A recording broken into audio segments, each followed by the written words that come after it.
wasallam, he was still the Prophet's sallallahu alaihi wasallam closest companion. He was always by Prophet Muhammad sallallahu alaihi wasallam's side, even during his dangerous journey to Medina, Saudi Arabia.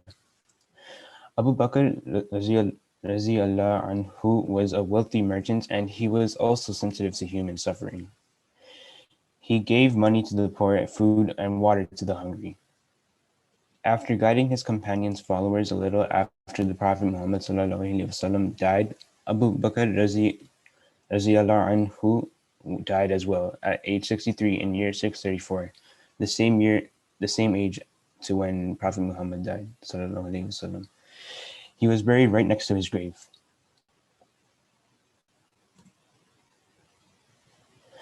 This is the martyr I chose. Sumaya.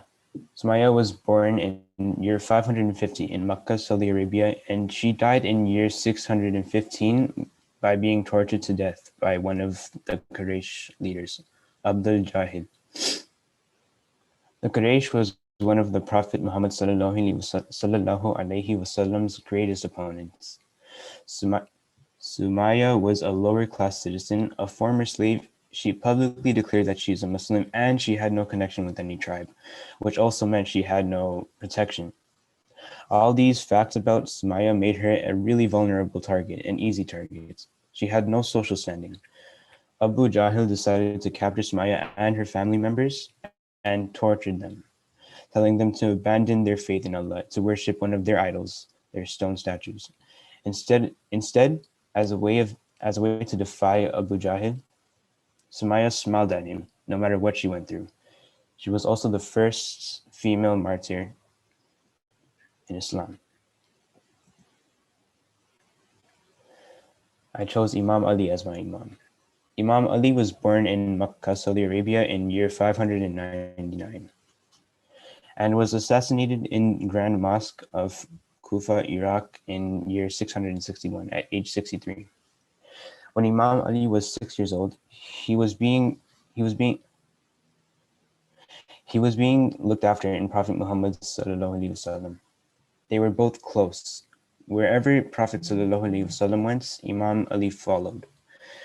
If he went to Muhammad sallallahu alaihi wasallam would also go into a cave to meditate, and if he did that, Imam Ali would also meditate next to him.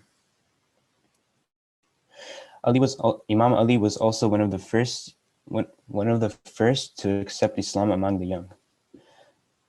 When it was time for Muhammad sallallahu alaihi wasallam's hijrah, his migration, he told Imam Ali to stay behind in Makkah and impersonate him so that no one would think that he left.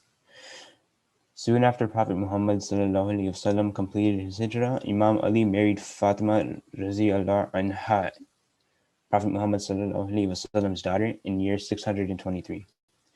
In year 656, Imam Ali ruled as the fourth Caliph. In year 661, Abd al-Rahman planned to kill Imam Ali after Fajr prayer. He was struck by his poisoned sword and he lived for 3 days, using his last 3 days giving advice to his sons. He died on Sunday nights.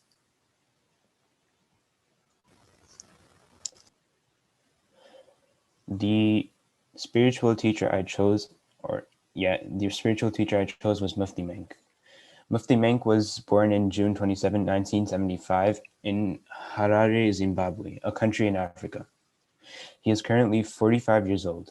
Mufti Menk has been named one of the 500 most influential Muslims in the world by the Royal Al-Bayth Institute of Islamic Thought in Jordan in 2013, 14, and 17.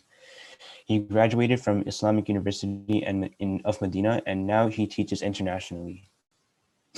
In 2018, Mufti Menk published a book named Motivational Moments, and he published a second book in 2019, Motivational Moments 2.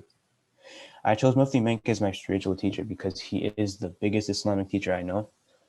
Every Ramadan, me and my mom listen to his sermons or lectures, and it always feels good to listen to them. Whenever I couldn't understand something, my mom would clarify it for me.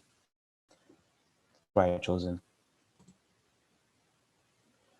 That's the end of my presentation. Thank you. MashaAllah, Shahmeer Bete, MashaAllah, very well prepared. But I think you've been missing some of the points because as we put it together.